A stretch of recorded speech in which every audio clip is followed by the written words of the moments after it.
They preach the supremacy of the state, declare its omnipotence over individual man, and predict its eventual domination of all peoples on the earth. They are the focus of evil in the modern world.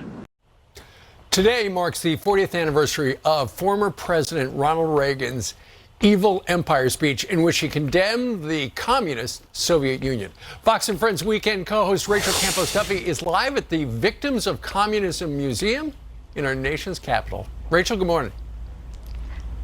Good morning to you, Steve. Yes, I'm here at the Victims of Communism Museum, and I'm here and joined by Congressman Carlos Gimenez, Maria Salazar, both from the state of Florida.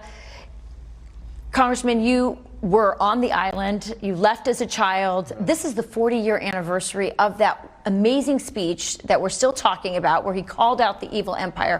What does it mean to you when you think about what he said? What does it mean for people like you? Well, I mean, what I remember is that people didn't want him to say that. They didn't. They didn't want him to call out the Soviet Union for what it was. And there's parallels to today, because people are saying, hey, maybe we shouldn't be doing the same thing with the Communist Chinese Party. But yeah, we need the spirit of Ronald Reagan today, because we need to confront what I believe is even a greater challenge, which is the Communist Party of China. Absolutely, yeah. And it is the most revolutionary thing to tell the truth. Today, people are trying to make us say so many things we know aren't true, even right here in America.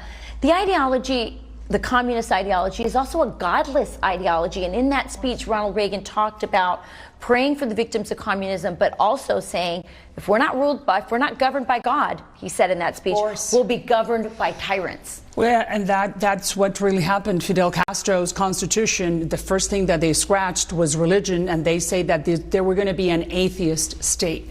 So, but you know, the main concern here is that our children believe that socialism, which is the precursor of communism, is good. 33% of the Gen Z, 33% believe that socialism is pretty good. It's better that the manifesto written by Karl Marx is better than the Declaration of Independence written by Thomas Jefferson. Which is why you introduced a resolution to call out the horrors. Right here, the resolution that I introduced, and half of the Democratic caucus, our friends on the other side, half of them voted against it. So that means this has nothing, socialism has nothing to do with political parties, Dems, Republicans, Independents. It has to do with an ideology that is penetrating our civil society, and that we represent those people that still believe and that know, they feel it on their skin what that is every single day, still today. Yeah, so this resolution calls out the horrors of socialism. We know 100 million people have died because of the horrors and brutality of communism.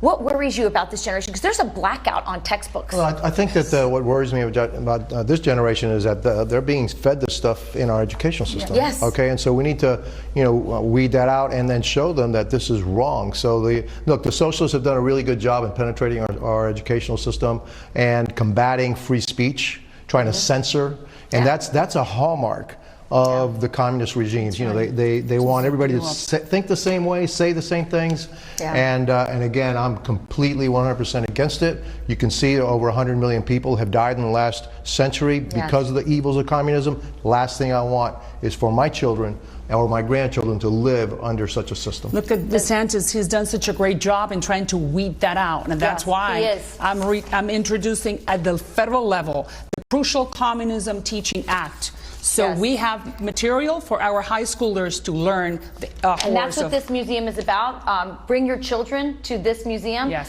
There's curriculum for your schools, and they also provide, firsthand victims who, they still exist today.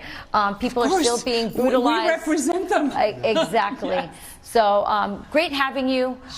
40 years since Reagan. We miss him. I hear in the speech, and we still miss Reagan. Where are the Reagans of this era? Huh? There are many out there. All right. Thank you, guys. Thank you, Steve. Right back to you.